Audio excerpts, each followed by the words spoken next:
again, friends. Today we get to take a look at another figure in the retro Spider-Man wave. It's the Gwen Stacy this time. And here is Gwen Stacy out of the package, friends. Now, this isn't the 90s cartoon Gwen Stacy because Gwen Stacy wasn't in the Spider-Man 90s cartoon, and so she wasn't in the 90s toy line either. So what did Hasbro base this figure on? I don't know. Well, I mean, I do know because it's kind of based on the comics, because this is the exact costume she was wearing when she died in the comic books, with the green jacket and the purple skirt and the black shirt there. But this wave so far, the retro Spider-Man wave, has just kind of been an excuse for Hasbro to give us Spider-Man characters on a really cool blister card that they can charge us a few bucks more for at GameStop, I guess. But Gwen looks good. It's nice to have a comic book accurate Gwen Stacy. I really like the sculpt on her hair in particular. It looks like it's really thick and billowing in the wind and stuff there. She's got the black hairband up in it, exactly like she had in the comic books. The folds in the jacket, pretty good. This jacket's like a really soft material too. But one thing I do have a problem with is Gwen Stacy's very hard to get standing. I had to use a little blue stick tack just to get her to stay on the base there. I mean, she'll fall over at the slightest breeze. But that jacket, very nice, soft, pliable material. I like the little folds in the sweater she's wearing on there too. I guess it's a nice shirt. It's a black sweater.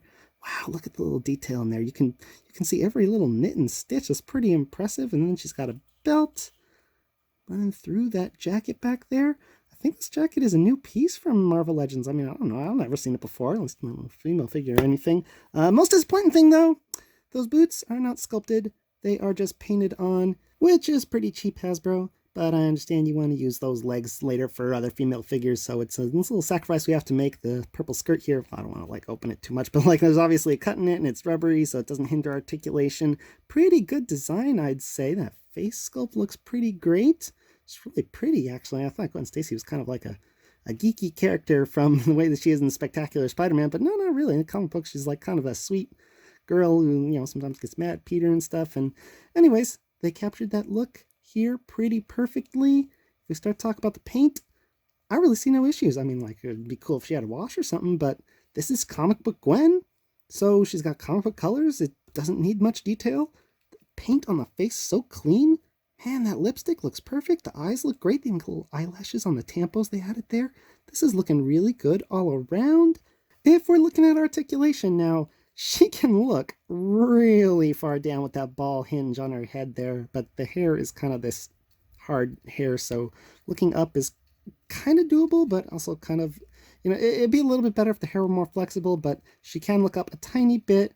Side to side, really good too. This is a very flexible ball joint. I don't know let's see what's going on in there, but look how big it is. No wonder she gets such range. It can pivot more and more. Hasbro is finally correcting stuff. That's a very functional ball joint in there. Anyways, she's got a diaphragm joint. Now Hasbro will fix one thing and another thing will get sort of limited because maybe it's the coat, because I guess the big rubber coat on the back would hinder articulation, but it is softer material in the hair, so I don't feel like it's hindering it that much. She can go a bit back, but not so much forward. Side to side is okay, I guess, and swivels all the way around. Nothing at the waist. There are hinge and swivel shoulders. She gets way above 90, which is excellent. And they swivel all the way around, of course. There's no bicep swivel, but she does have the hinge and swivel single joints, the Marvel Legends style ones, before, double joints became more common. I guess the single hinge is still common on female figures. And she's got hinge and swivel wrists.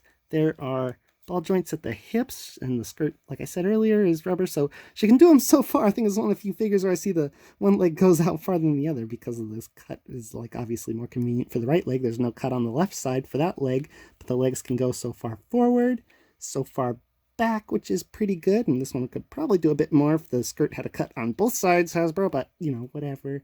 Then there's double knees, which get very good range, and hinge and pivot ankles, which are on really tiny feet, which is part of the problem with standing her up, but I digress.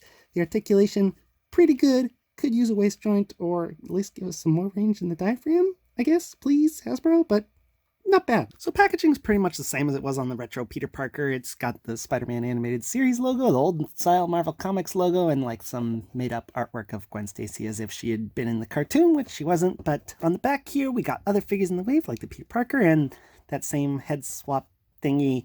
I don't know what that's about, but blister card's pretty much the same background even, and it's got that weird thing where the bubble is underneath the cardboard somehow. I don't know how they do that. Anyways, let's cut this thing open. Get a good look at that card art there. Gwen Stacy just in the blister with these little instructions they started including with Marvel Legends. I think it's just disclaimer stuff. I don't know what this is. It's just a bunch of junk, I think. Yeah, it's a bunch of junk. I don't know. Well, I don't want that. Anyways, she just pops on out. Be careful for her hair. Pretty good packaging. It's pretty sturdy.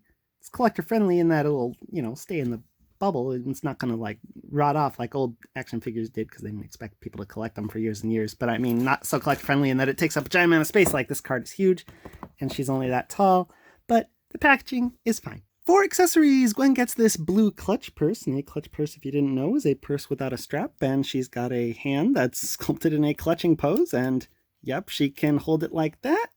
It's got no real details on it, but she can hold it fine. Then she has this textbook, or I guess a yearbook, because it says Midtown High School on it. And how many textbooks did you have that had your school's name on them? I mean, so this must be a yearbook, right? And wish they would have painted the pages in there white, but just like the purse, she can hold it in this hand, because it's all graspy. I mean, this hand's all splayed open, so this hand's not really good for holding the textbook or the purse or anything. I mean, well, why is it all splayed like this? Because it's like she's fallen, like in Death of Gwen Stacy, and they think people want to recreate that. It's like, well, I guess that's why, but then this hand doesn't really go for that pose. I mean, maybe we should have gotten a couple pairs of hands, right, Hasbro?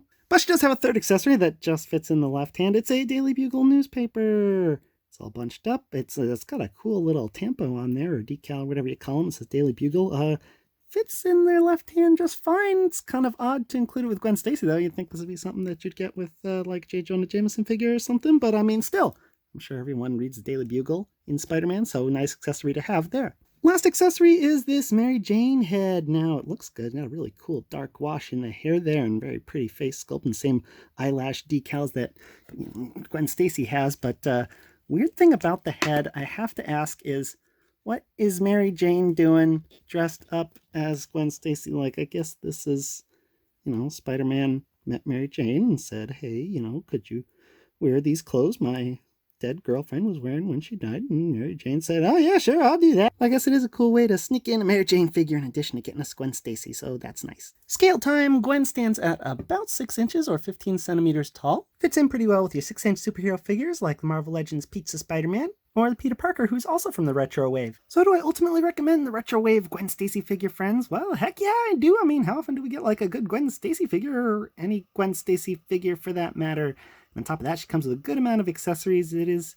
kind of weird how she's not actually based on any retro figure that I know of, or retro character from the cartoon anyways, but like, you get 2 figures in one with Mary Jane head there. So I like it, and until next time, peace out, YouTube.